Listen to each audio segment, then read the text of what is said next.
those being targeted by the Antichrist beast system, please listen to what this pastor is saying.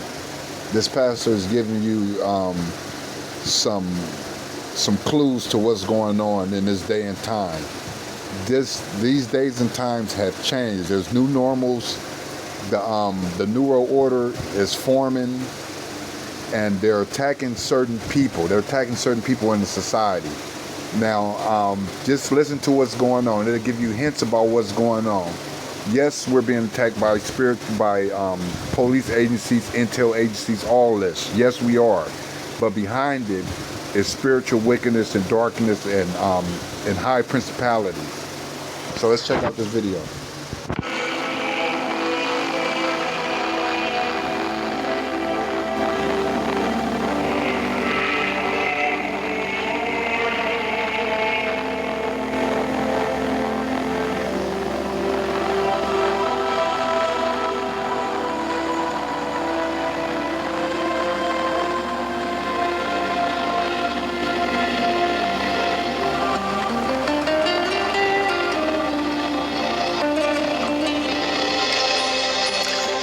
To the beast. Some of the things which I'm going to be discussing in this lecture might not quite make sense to you. If it doesn't, I encourage you and I urge you to go back and get the other DVDs if you don't have them available, because I'm going to be running through information which is now based on previous things that we've discussed, and more specifically on the idea that the papacy is the Antichrist. If that doesn't make sense to you, or if you don't know what I mean by that, there's an entire lecture entitled Who is the Antichrist, where we did a biblical analysis on this. One of the texts that we read at the time was Revelation 13 verse 1. It says, "Then I stood on the sand of the sea, and I saw a beast rising up out of the sea, having 7 heads and 10 horns." This is the Antichrist beast which we've discussed. Out of these 10 horns arises another little horn, and that little horn is going to have all these various characteristics which we've shown over the past couple of lectures that this biblical prophecy has come true. Now I'm going to speed up. I'm going to assume that you understand this, you have the background, you've got the knowledge, and I'm going to skip forward to Revelation 13 verse 7, where it says that this Antichrist beast, it says the following: "It will be granted to him," this Antichrist beast, "to make war with the saints and to overcome them." And throughout history we've seen again and again and again, he overcome God's people. So remember, he's been given power to overcome God's people. The persecution that has taken place on the righteous, the people that believe to stand only on the word of God. And they, by every account, have taken the brunt of attack from this Antichrist beast. In one section in the history of New England, in chapter 3, paragraph 43, it says, "Hunted, persecuted, and imprisoned, they," in other words, the people that were fleeing from Rome, the persecuted people, "could discern in the future no promise of better days. And many yielded to the conviction that for such as would serve God according to the dictates of their conscience, England was ceasing forever to be a habitable place."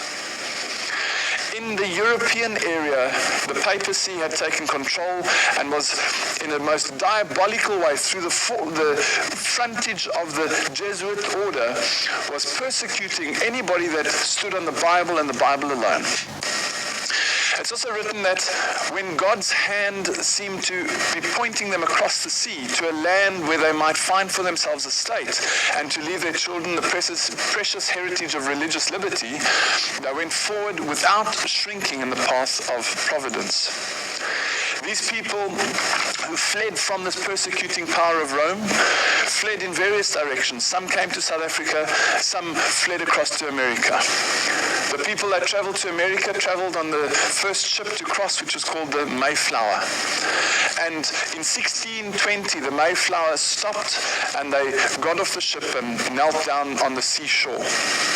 As Wikipedia explains, the Pilgrims reached the coast of what is now Massachusetts on December 21, 1620.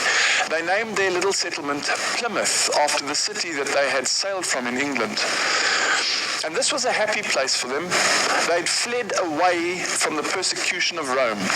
They'd been able to travel halfway across the world, and now they were free. They were able to build up a country in which they could have two base constitutional ideas, things that would keep them free from the persecution of Rome. The one would be having religious freedom, and the other one would be having secular, or the freedom from a monarchy of the type that they've just come from Rome. These two major ideas, the separation of church and state, were also the founding principles on which America was set up. And this lecture is going to now look into prophecy and say, where does America fit into this? We've just seen in the previous lecture how the American system of false Protestantism is taking out this, what the Bible calls evil spirits, like frogs that catch their prey with their tongues, and the false prophet. This all stems out of America in prophecy. And John, when he's busy writing or taking down the visions that he sees while in vision in Revelation, he sees a period of 1260 years. He explains in Revelation 13 verse 3, "And I saw one of his heads as it were wounded to death." This is the Antichrist beast with his head wounded to death. And we know from our biblical research that we've done and the studies that we've done in these lectures that in 1798, and remember that date, 1798, Berthier entered Rome, and he stopped, he cut off the papal power, and the government that was the papacy, and he established a secular government. That's what the Encyclopedia Americana explains. Not only that, Revelation 19:11 says, after this, something interesting happens. "And I beheld another beast coming up out of the earth, and he had two horns like a lamb, and he spoke as a dragon." So here we have one beast, which we've identified, which has grown into the Antichrist power. And then Paul says, but hold on, I see another beast coming out of the earth. Right? Now, if you'll remember in our the dictionary of biblical terms that we referred to previously, we saw that horns represented kings and kingdoms. Beasts represented kingdoms or kings, right? And we also looked at the word seas. Seas, in biblical terms, the Bible has to tell us what the Bible means, and the Bible told us that seas or waters were multitudes and nations and peoples and tongues. So here is a beast that rises up out of the sea, a beast that rises out of the populated area, the peoples and the nations and the tongues, and that rises to become the Antichrist beast. And now, another beast that rises up out of the earth being the opposite of the sea. The sea being a populated area, people, nations, tongues, the earth being an unpopulated area, a place that is still uninhabited. So John sees another beast rising up out of an uninhabited area of the world. And this has two horns, two main beliefs that it is based on. John Wesley wrote something very interesting. He wrote in his notes about Revelation 15 in 1754, he wrote the following. "He is not yet come, though. He is not yet come, though he cannot be far off, for he is to appear at the end of the 42 months of the first beast." Do you remember that period of 42 months? 1,260 days, one day for a year, 1,260 years. In 1754, John Wesley recognized that he was about 44 odd years before the rise of this power. And he says, the power hasn't come yet, but it can't be far off because it has to arise after the 42 months or the 1,260 years, which they knew at the time referred to 1798. So somehow this beast rises up, a beast being a kingdom or a new kingdom, a new country. This is the 1798 is when the Antichrist had his head wound. The Antichrist is a system. The Antichrist is a system. It's the Antichrist is a system of papal Vatican. The Vatican is the Antichrist system that is led by a man, and that was the little horn. It's led by a man. So the beast that we see that was wounded is the Antichrist beast system, which was wounded in 1798, and is healed in our time. As it were, rising up out of an uninhabited area, and it's got something to do with the date 1798. Looking into the Declaration of Independence as written as the Constitution in the United States, it states the following.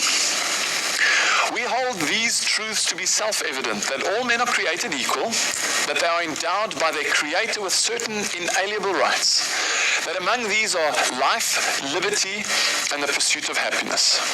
The Constitution in 1789 said, Congress shall make no law respecting the establishment of religion or prohibiting the free exercise thereof. See, what they were doing is they were writing down and putting on black and white the reason why they had founded a country. They were fleeing from where? Europe. Why? To get away from the persecution. These were Protestants, the people that were protesting against the papacy. They'd identified the Antichrist, and they knew that they had to flee to the other side of the world to get away from Rome. And they said, from now on, Congress or the ruling party shall make no law respecting the establishment of religion or prohibiting the free exercise thereof. In other words, no longer will anyone tell me what I must and mustn't believe. Remember, Rome said that the person who believed that was a heretic, meaning own choice or deciding for oneself on what one will believe. Well, this idea became the foundation which was embedded in the Congress, in the Declaration of Independence, and in the Constitution as well. The Constitution ensured that the United States of America would be a land that would stay free from opposition and free from persecution, and most importantly, free from the oppression of the papacy. So what's this with 1798? Well, we just go and look in history and we'll see that there was a certain pattern to the rise of the United States of America as a country. In 1776, we have the first Declaration of Independence, the first real date of responsibility that we have to note. In 1783, the independence is actually acknowledged. In 1787, we have the Constitution which is framed. Now, which date are we looking for? 1798. Remember, the 1,260 years comes to an end in 1798 when Berthier entered France. Right? And Wesley says, well, this beast, the second beast coming up out of the uninhabited area, is not yet come. So we're looking for 1798. 1787, the Constitution is framed. 1791, the Bill of Rights is added. And guess what? 1798, read what it says in Revelation 13, verse 11. And unfortunately, this is a very sad quotation because it says that this beast, which will have two horns and will rise up in independence away from, or this, should I say, this nation which will rise up in independence from Rome, it says in Revelation 13, verse 11, he spoke like a dragon. Question. Who's the dragon? The dragon is Satan. So here you have people that are running away from the persecuting power of Rome, and somehow this American nation will start to talk like Satan. Is that possible? It's going to start making some sounds like Satan? Well, let's read on. Revelation 13, verse 12. And he, the second beast, America, exercises all the power of the first beast before him. The first beast, do you remember who that was? The Antichrist. He created wars and he took over countries and he persecuted the saints. Well, this second beast is going to make the same noises. He's going to exercise the same powers as the Antichrist beast, as Rome. Not only that, it says, and he causes the earth and them which dwell therein to worship the first beast. So this second beast is going to drive the entire globe to worship the papacy. You hear that? Now, wait for a moment and just remember, the why entire was globe America is going founded to in the worship first the place? beast. was to get away from the papacy. Now the Bible is saying, but this country is going to start speaking like the dragon. It's going to exercise its power to get the whole world to bow down to the first beast. Unbelievable. This is a complete turnaround. The whole world bow down to the first beast. And then it explains in Revelation 13, verse 13, and he doeth great wonders, so that he maketh fire come down from heaven on the earth in the sight of men. And he deceiveth them that dwell on the earth by means of those miracles which he had power to do in the sight of the beast, saying unto them that dwell on the earth, that they should what? Make an image to the beast. Revelation 13, verse 14. So here's a commandment, or in the vision, what we've just been through now is an explanation of how America would be involved in bringing down false fire from heaven and would deceive people into doing things that they shouldn't be doing via miracles and signs and lying wonders. Not only that, the second beast will say to the earth that they should make an image to the beast. And then it says in Revelation 13, verse 14, this beast is the one which had the wound by the sword and did live. In other words, the Antichrist beast. So here America is identifying that it will somehow make an image to the beast.